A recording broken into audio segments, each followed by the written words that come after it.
If you were the Prime Minister of Canada, what would be your negotiation strategy with the United States? He would have a deal by July 21st. Those were Mr. Carney's promises, and here we are in November. Still no deal, still no win, still no elbows, still no jobs. American tariffs on Canada have more than doubled. So, what are your thoughts about their foreign policies when we talk about especially the Asian market as well as the European market? He's been Prime Minister for 7 months now, and he won't say whether he wants to pipe our oil over to ship it to Asia. Look, after 10 Liberal years of driving up costs, taxes, and inflation, Canadians can't pay their bills. Minister of Finance already mentioned in House of Commons in his speech that their budget will be an affordable budget. And what is the definition of affordable budget according to Conservatives? All eyes are on 4th of November, and you had a closed-door meeting with Mr. Mark Carney on Yes. budget. So, what is Conservative stand on budget? We want an affordable budget.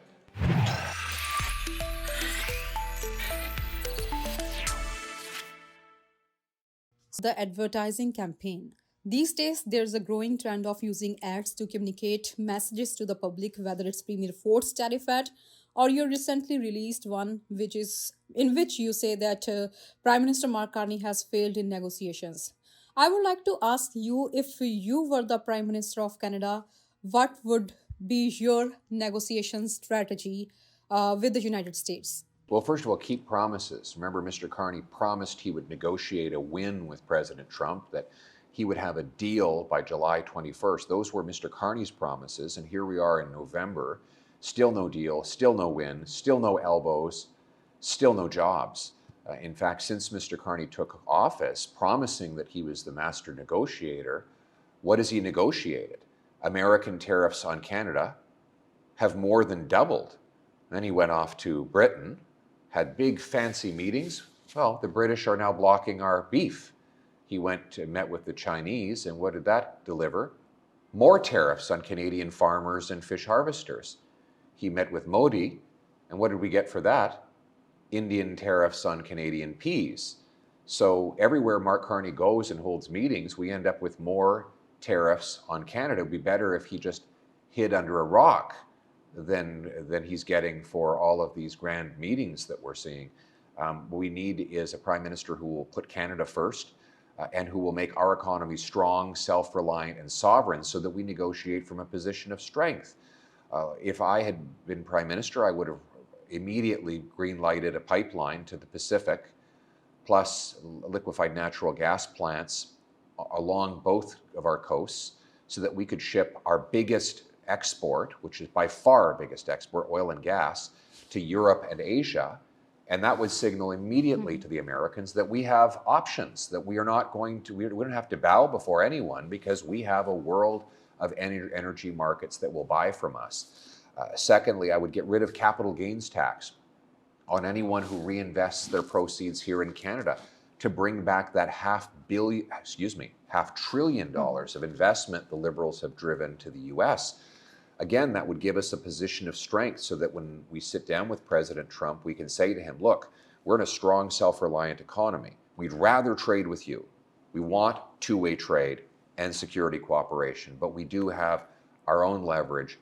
And that is how we're going to get a good deal for Canada and reinforce the strength of our economy at the same time. So, what are your thoughts about their foreign policies when we talk about especially the Asian market as well as the European market? Well, I mean, it's been a disaster, one disaster after another. He still won't tell us if he supports a pipeline, Mr. Carney.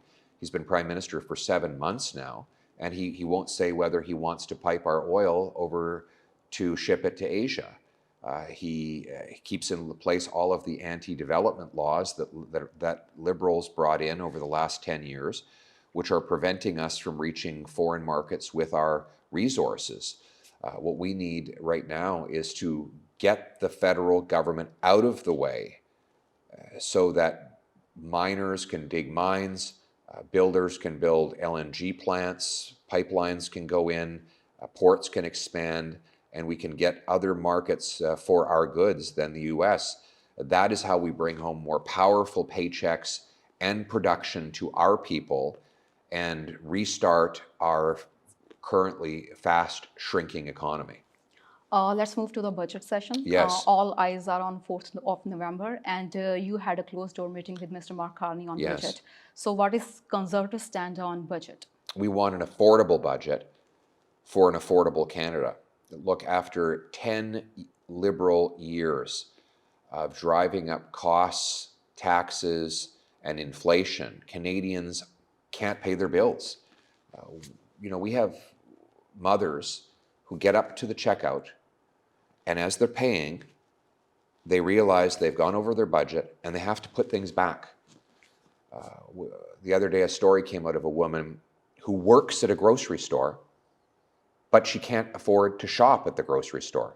So she goes to the food bank. We've got 2.2 million food bank users every month. Throughout the year, it is expected that the GTA will have 4 million food bank visits. This is out of this world. And Mark Carney promised that he would deliver affordable groceries, and food prices keep going up. The cost of the budget will drive up the cost of living. The more Liberals spend, the more things cost. So after this costly Liberal decade, we need an affordable budget for affordable food. And that includes getting rid of all of the hidden taxes on groceries, the food packaging tax, the industrial carbon tax on farmers, the fuel standard tax, a 17-cent a liter fuel tax that Mr. Carney's putting in. Get rid of those taxes so that Canadians can afford nutritious, delicious meals on their plate every single night. That's what we want to see from the budget. And if it is an affordable budget, then we would support it. But if it's another costly Liberal budget that drives up your grocery and housing bills, we will oppose it.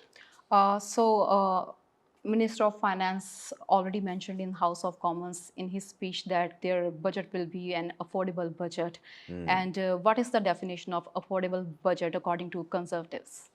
Well, they can't increase the deficit because they said it would only be $41 billion. But remember, every time the Liberals run a deficit, they drive up your cost of living. Deficits cause inflation. And that's why when the Liberals doubled the debt, they also doubled food bank lineups and housing costs. It's not a coincidence that all of those things happened at the same time. And it's very simple. When you run a big deficit, you're increasing the amount of money in the economy, which bids up goods and makes everything pricier. It's good for the bankers and for Brookfield and all the big corporations. They get rich because they can charge more money. But it's terrible for consumers who can't afford their bills. So we've said we want an affordable budget, and not just the word affordable. I mean, sure, the Liberals are very good at saying all the right words. I don't want words. Budgets are about numbers, not words. The prices at the grocery store are numbers, not words. The price at the gas pump is numbers, not words. The cost of a mortgage payment is numbers, not words. So we want to see the numbers in the budget be affordable.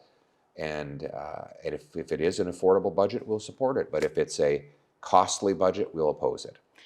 If Liberals fail to pass this budget, then there will be a call for the election. Do you think Canadians are ready for the expensive elections? No, that's why we're saying to the Liberals, don't force a costly election on your costly budget. Let's have an affordable budget that will create an affordable life for Canadians. You are continuously supporting to eliminate the temporary foreign worker program. So you are saying that they are grabbing the Canadians' job. But when we talk about one of the largest province, Ontario, they are already demanding for more OINP quota. They are saying there is a shortage of workers in Ontario. What is your stance on this? Well, unemployment is around 8% in Ontario right now. We have a larger number of young people unemployed than any time in 30 years.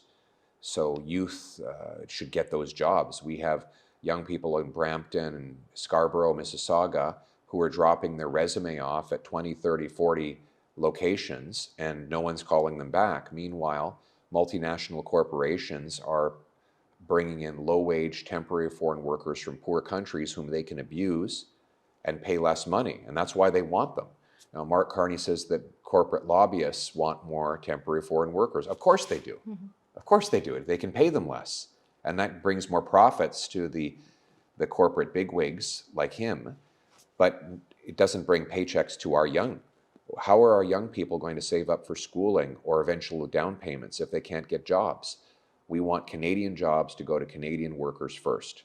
So you mean to say the Ford government, they are asking for more ONP quotas? That makes no sense. I don't know anything about their position. My job is at a federal level, and what we do know is that youth employment numbers are the worst they've been in 30 plus years, since 1998, so just under 30 years. The workforce participation rate of youth in Canada is about 53%, and high unemployment is extremely high, particularly in the GTA. So when you have high unemployment, you have Canadians who are looking for jobs.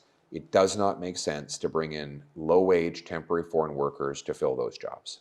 My last question will be regarding the crime that the bill that you are supporting, jail not bail. Yes. So, in this bill, is it only mentioning about the handful repeat offenders, because there are so many criminal networks who are operating outside Canada and doing these kind of activities like extortion, shooting, and everything. So, is there anything mentioned about them in the jail not bail bill? Yes, well, we have our overall plan is to lock up criminals of all types. The jail not bail approach is 3 strikes, 3 serious offenses, and the person will no longer be eligible for bail, even for consideration of bail. And that's because we do have a very small group of offenders who commit literally hundreds of crimes each person. If you lock them up, they can't do any more crime. But we also have to bring in mandatory jail time for extortion. After the Liberals reduced criminal penalties for that crime, we have to bring in tougher penalties for spousal abuse, for wife beaters and violent thugs who beat up their kids. We have to bring in mandatory prison time for gun criminals and fentanyl dealers. All of that has to happen because after a decade of catch and release Liberal laws, we have crime and chaos in our communities that cannot go on. I will protect Canadians. I will keep our communities safe with tougher laws that lock criminals up. Thank you so much for your time. Great to be with you.